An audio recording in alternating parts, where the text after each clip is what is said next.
Olá, meus queridos alunos, continuando na nossa segunda aula, novamente falando das questões ambientais, agora nos biomas da Mata Atlântica, Manguezais, Caatinga e Cerrado, ok? Deixa o professor pegar o marca-texto aqui.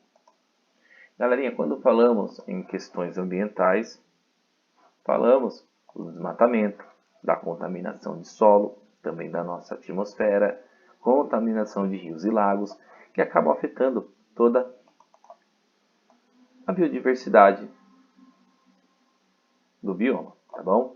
Então, a nossa Mata Atlântica já teve, galerinha, 97% da sua cobertura original, tá? Que se estendia aí do litoral do Rio Grande do Norte até o litoral gaúcho, tá? Então, era sim uma área territorial gigantesca, aonde o homem, através do extrativismo, lá no período pré-colonial, devastou boa parte da Mata Atlântica para a área da agricultura, também como açúcar, o café, e também a pecuária e a urbanização. Então o homem acabou, lá naquele período pré-colonial, extraindo, retirando boa parte dos recursos para exportação, para mandar para fora do Brasil, como grande parte dos nossos recursos naturais, principalmente o madeiramento da floresta da Mata Atlântica, como o pau-brasil, entre outros aí. Então, isso foi afetando ao longo de milhões de anos, desculpa galera, milhares de anos, tá? Não milhões, desculpa, milhares de anos, a nossa biodiversidade, causando o grande impacto dentro da nossa fauna e flora naquela região. Além da biodiversidade riquíssima que existia e existe ainda dentro da nossa Mata Atlântica, temos que lembrar que ela é fundamental para a manutenção dos mananciais, principalmente aquele fluxo de água. Lembrando que mananciais são águas, rios e lagos e também águas subterrâneas. São as águas doces, a famosa água doce, que são as águas continentais. E para a fertilização também do solo. Lembrando que esse fluxo, tá, galerinha, de água que acaba acontecendo é aquele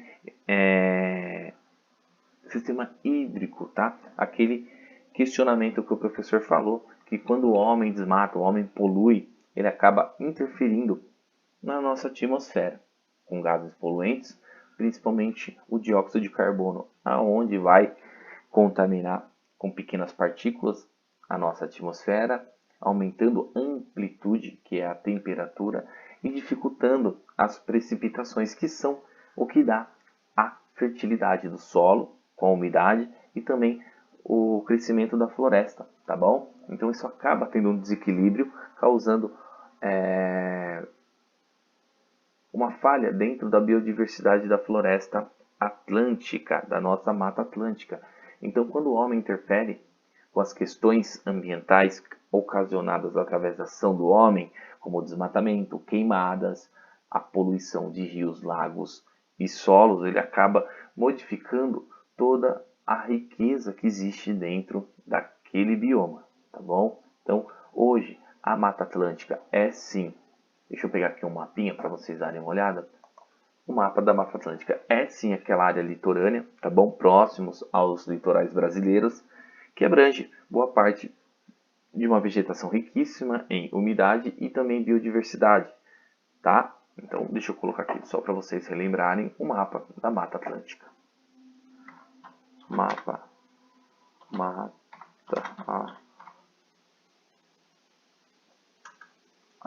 Atlântica aqui. Só para vocês estarem visualizando, tá, galerinha? É essa área territorial aqui, ó.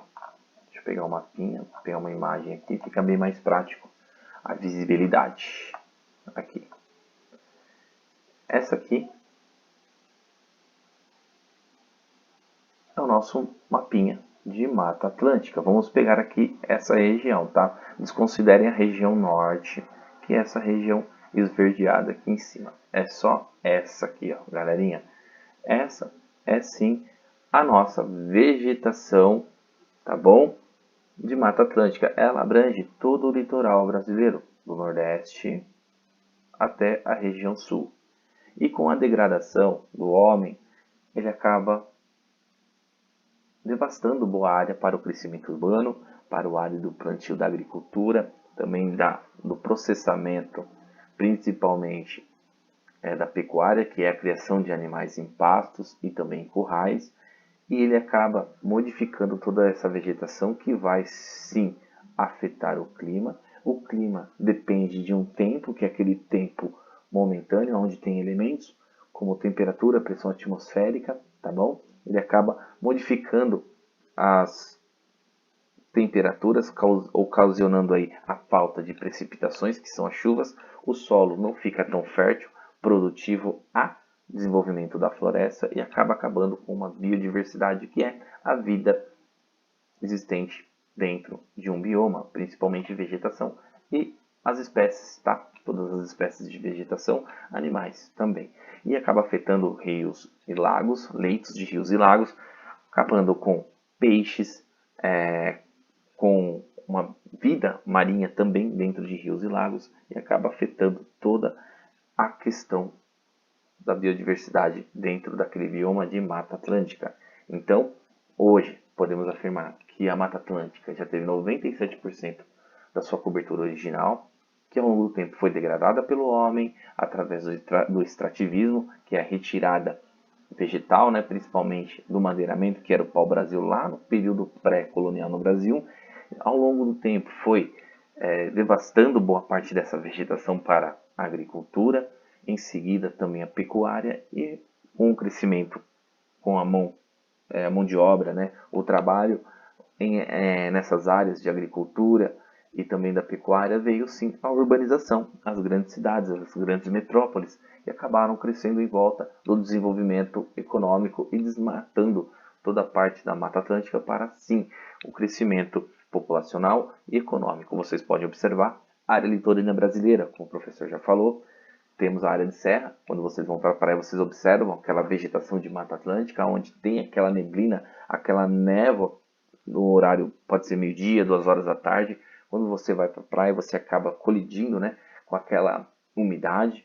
Então, muitas das vezes tem muita umidade no ar e você não tem aquela visibilidade dentro do carro. Isso sim é o efeito que a nossa Mata Atlântica nos favorece, a umidade, que vai ocasionar grande concentração de nuvem e as precipitações, que é a queda dessas grandes massas de ar, tá, umedecidas lá na nossa atmosfera, ocasionando a fertilidade do nosso solo e alimentando os nossos rios e lagos e nossos afluentes, tá bom? Então, a questão ambiental referente ao homem aí é quando o homem acaba desmatando e acabando com o host-post. O que é host-post, galerinha? É sim uma grande biodiversidade, onde existe uma grande, vamos dizer assim, uma grande riqueza, tá, de espécies. Então, host-post brasileiro é sim a biodiversidade em excesso, a diversidade biológica que acontece dentro deste bioma. O Cerrado e a Mata Atlântica são riquíssimos em host-post, tá? Que é a biodiversidade, ok? E aqui embaixo vamos falar um pouquinho dos manguezais, galerinha. Quando falamos nos manguezais brasileiros, deixa o professor correr para não ficar muito apertado, tá bom? Vocês ainda têm que executar os exercícios. Esse aqui é um grande problema, tá, galerinha? Opa, travou aqui. Quando falamos nas áreas de manguezais no Brasil,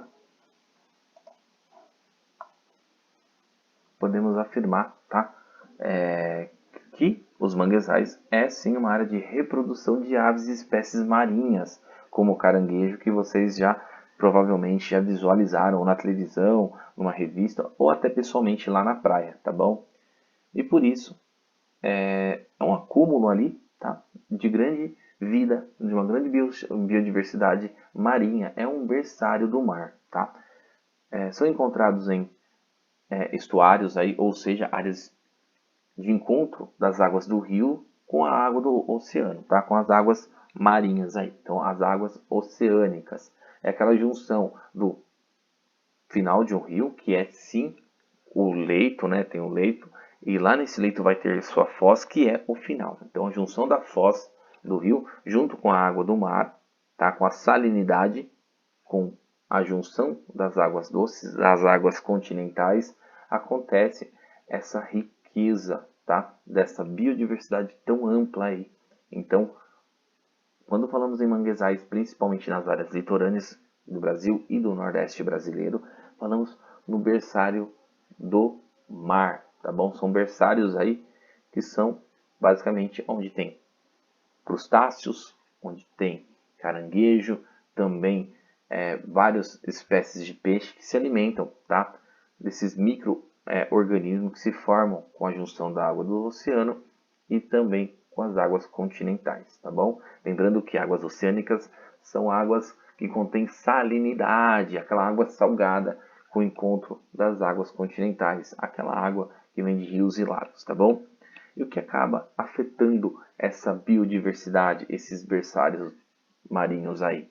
Sim, com a ação do homem, principalmente o lançamento de esgoto e lixo nos oceanos. Eu não sei se vocês sabem o que é palafita, eu vou mostrar para vocês uma palafita. Vamos lá? Isso aqui, galerinha.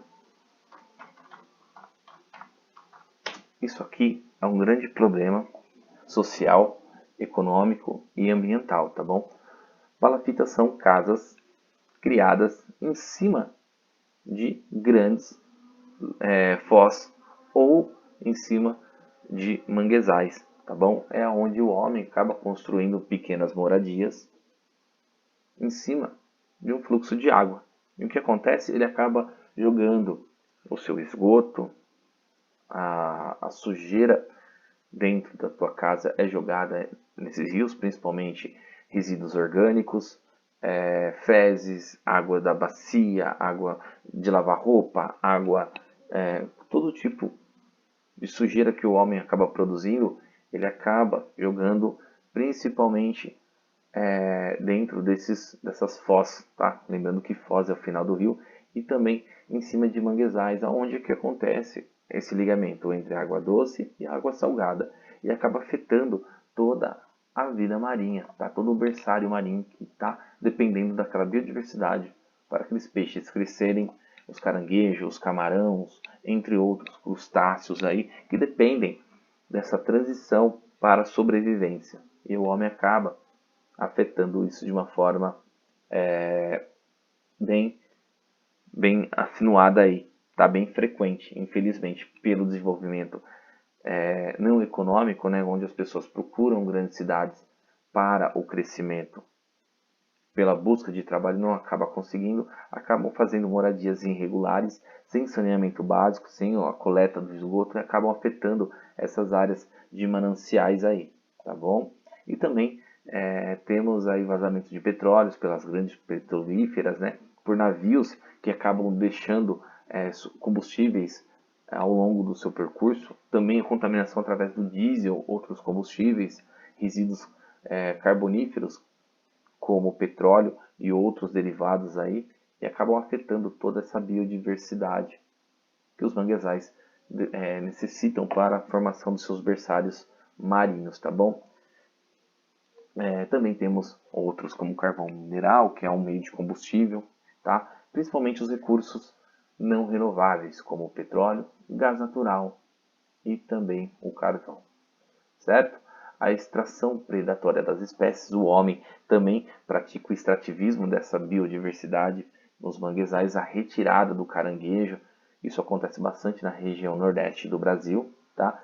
E também na região sul, onde o homem retira em quantidade toda uma vida marinha que tem ali, né? Aquela biodiversidade que acaba acontecendo, o homem acaba praticando o extrativismo e retirando boa parte dos recursos que existe ali, ok? Então, os manguezais são muito importantes porque existe um berçário marinho ali, tá? É o berçário dos mares, tá bom? Então, quando falamos em manguezais, falamos de uma biodiversidade voltada à proliferação de vidas, principalmente de peixes, crustáceos, entre outros aí. E quando o homem contamina essas áreas através do lançamento de esgoto, dejetos orgânicos lançados na água, o vazamento de petróleo e outros recursos, como o carvão, o diesel, entre outros contaminantes da água, acaba afetando a desenvoltura da biodiversidade daquela localidade, principalmente dos manguezais, tá bom? E tá lá, referente à aula 58 lá em cima, que vocês podem estar lendo também. E agora vamos falar um pouquinho referente à caatinga. Quais são as questões ambientais referentes à caatinga que podemos conversar aqui? Você pega o marca-texto e vamos lá. Por apresentar uma paisagem de aparência seca e pobre, e ó, galerinha, muito interessante, tá? Todo mundo tem que assimilar o que é a caatinga. A caatinga é isso aqui, galerinha. Lembra do Nordeste brasileiro, tá bom? Que é uma ramificação sem muita vegetação, onde não existe grande precipitação, grande quantidade de chuva ao longo do ano. Se chove somente 2 meses por ano, mas em pequena concentração, a vegetação se adaptou ao clima de alta temperatura, tá? Com uma grande amplitude. A vegetação é sim uma vegetação que se adaptou ao clima e à receptividade de água. Então, quando chove, ela criou-se uma vegetação ali com uma grande espessura, tá? Bem rígida, onde absorve muita água. E as raízes também são raízes profundas, onde busca a grande quantidade de água subterrânea que existe na caatinga. Então existe esse tipo de vegetação que depende de um clima onde a temperatura é muito alta. As plantas, principalmente os cactos, que são as suculosas, né? Elas absorvem muita água quando tem um período de chuva. Então o solo é sim arenoso, onde não existe grandes leitos e fluxos de rio, e acabam sendo bem,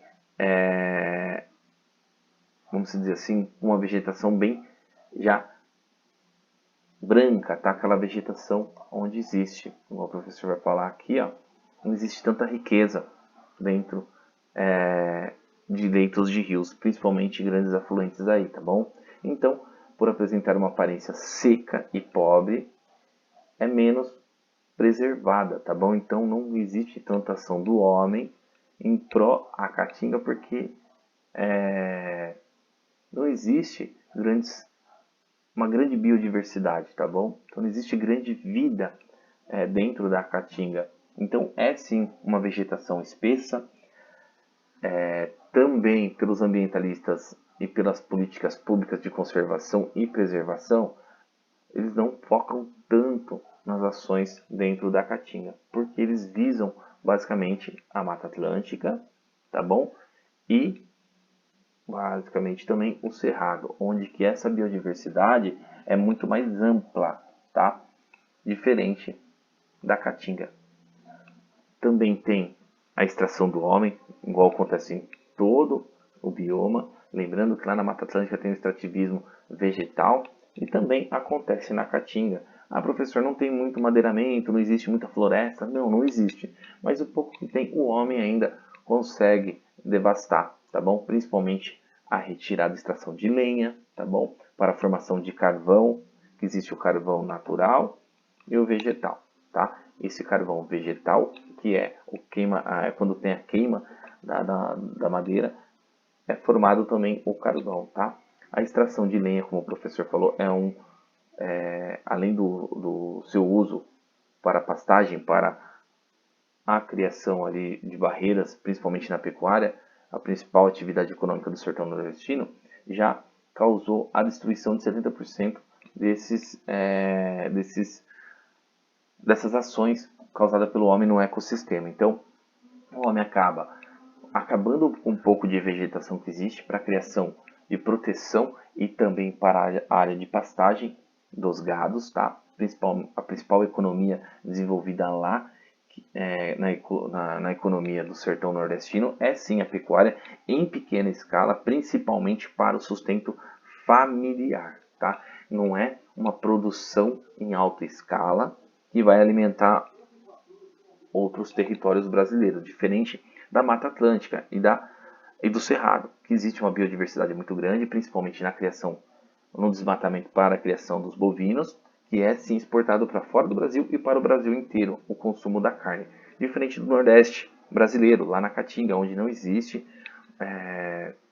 uma grande riqueza florestal, então também não existe uma grande riqueza de mananciais, onde a economia é muito simples e geralmente o que é área de pastagem, onde eles acabam degradando toda aquela vegetação para o consumo familiar, tá? Então o sertão nordestino sofre muito por falta de umidade, tem amplitude lá em cima, o aumento da temperatura, que não favorece o crescimento da vegetação e o desenvolvimento do bioma. Lembrando que há poucas espécies, tá bom? Dentro da caatinga. O mais famoso entre todos aí, que é o símbolo da caatinga, é o tatu, tá? E é o animal referência, igual a arara, lá na região norte do Brasil.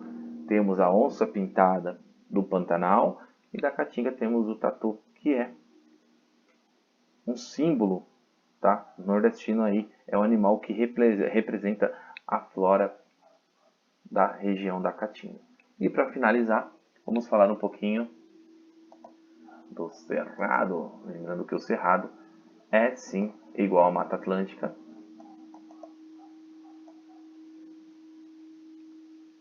Deixa eu marcar aqui com marca-texto. Isso. Que o cerrado tem aquela importância hotspots que o professor falou, que é a grande biodiversidade. É riquíssimo em biodiversidade. Hotspots está ligado ao crescimento do sistema de vida, tá? Da biodiversidade que existe, tá bom? Também é chamado de savana brasileira, não é aquela savana africana, tá? Como o professor falou, tem uma biodiversidade, hotspots imensa, tanto dos vegetais, que são, por exemplo, pequi, buruti, barbatimão, que são vegetação, tá? Que são também considerados frutíferos aí dentro da região. E os animais mais falados da região do Cerrado é a onça pintada, como eu já falei, jaguatirica, entre outros aí. Tem o tamanduá-bandeira, tem o lobo-guará, que são referências, tá, de extinção no Brasil, infelizmente. O homem, com o extrativismo, com a caça ilegal e também com o desmatamento, acaba afetando a vida animal dentro do Cerrado. Porém, a expansão da agropecuária também acaba atingindo boa parte da vegetação e também da biodiversidade. O homem acaba desmatando para a criação do gado bovino e a soja, principalmente, tá? Essas duas aí. Já destruiu mais de 60% da cobertura original, então não existe mais 100% do cerrado, somente 40%, porque 60% o homem já desmatou, tá bom? A importância do cerrado brasileiro para a transição também de rios e lagos, galerinha, é muito importante, tá?